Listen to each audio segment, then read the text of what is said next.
Hello আমার প্রিয় ছাত্রছাত্রী বন্ধুরা, আমি তোমাদের অমিতাভ স্যার। সবাইকে আমার YouTube channel practical and theory ক্লাসরুমে স্বাগত জানাচ্ছি। আজকে তোমাদের যে এক্সপেরিমেন্টটা করে দেখাবো, সেখানে আমি লেডের একটা বিশেষ সল্ট, লেড ক্রোমেট ইউজ করছি। এই সল্টটার কালার তোমরা মোটামুটি সবাই জানো। আমি কয়েকটা টেস্ট টিউবে এরকম সল্টের সলিউশন করে রেখেছি এবং কিছুটা লেড আয়োডাইড ইউজ করছি।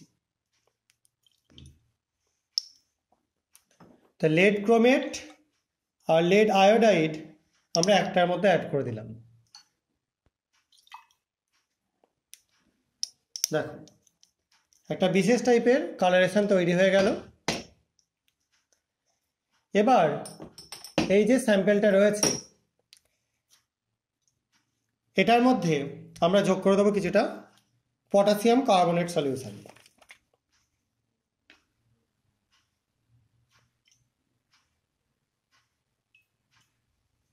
দেখো, পটাশিয়াম কার্বনেট দেওয়ার সঙ্গে সঙ্গে এটা আস্তে আস্তে তার কালারটা ডিসঅ্যাপিয়ার করে একটা ইয়েলো বর্ণের ডিপ ইয়েলো কালারের সলিউশন তৈরি করলো। এবার এই সলিউশনটার মধ্যে আমরা যোগ করব কিছুটা HCl, 50% HCl সলিউশন আমি এখানে যোগ করছি।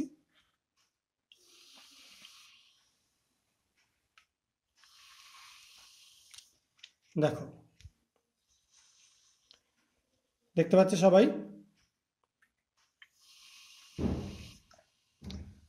যোগ করবার সঙ্গে সঙ্গে একটা বিশেষ টাইপের লাল বর্ণের দ্রবণ তৈরি হচ্ছে। আবার কিছুটা যোগ করছি। দেখো, তাহলে আবার একটা লাল বর্ণের দ্রবণ এখানে তৈরি হলো। আবার কিছুটা আমি K2CH3 যোগ করছি। তবে একটা তোমাদের বলা হয়নি, একটা এর মধ্যে আয়রন সল্ট আমি দিয়েছিলাম। যাই হোক, আবার ইয়েলো বর্ণটা ফিরে এলো। এরপর আমি যোগ করে দিচ্ছি এর মধ্যে কিছুটা সোডিয়াম সালফাইড সলিউশন।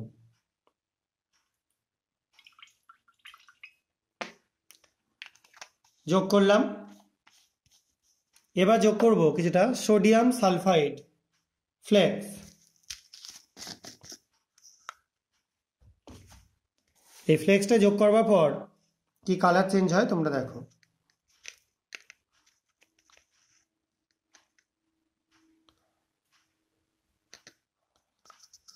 দেখো, যেখানটা যোগ করেছি সেখানে কালো বর্ণ তৈরি হচ্ছে। দেখো, পুরো সলিউশনটা কালো হয়ে গেল, কারণ এখানে লেডের সালফাইড PbS তৈরি হওয়ার জন্য কালো হয়ে গেল। এবার আমি যোগ করে দিচ্ছি কিছুটা কনসেন্ট্রেট নাইট্রিক অ্যাসিড।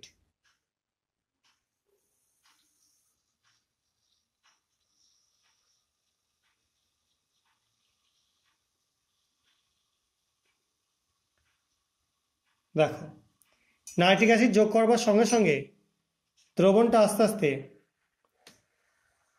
কালো বর্ণ থেকে ডিপ রেড কালার, গাঢ় লাল বর্ণের দিকে চলে যাচ্ছে। এখনো কালচে ভাব রয়েছে। আরও একটু নাইট্রিক অ্যাসিড আমি যোগ করে দিচ্ছি। তো এটা তৈরি হচ্ছে কেন? আমি এই যে বললাম একটা আয়রনের সল্ট ছিল, সেটার জন্যই এই সলিউশনে এরকম টাইপের একটা কালারেশন তৈরি হলো। তাহলে আজকে আমরা মেনলি লেডের সল্ট এবং আয়রনের সল্ট একসঙ্গে নিয়ে এই এক্সপেরিমেন্টগুলো করে দেখলাম। আশা করা যায় তোমরা বুঝতে পেরেছো। কারো কোনো কনফিউশন থাকলে আমাকে কমেন্ট সেকশনে জানাতে পারো। আর এই ভিডিওগুলো ভালো লাগলে চ্যানেলটা সাবস্ক্রাইব করো, ভিডিওগুলো লাইক এবং শেয়ার করো। দেখো, একদম পুরো সুন্দর একটা চকলেটের সলিউশনের মতো তৈরি হয়ে গেছে। ঠিক আছে?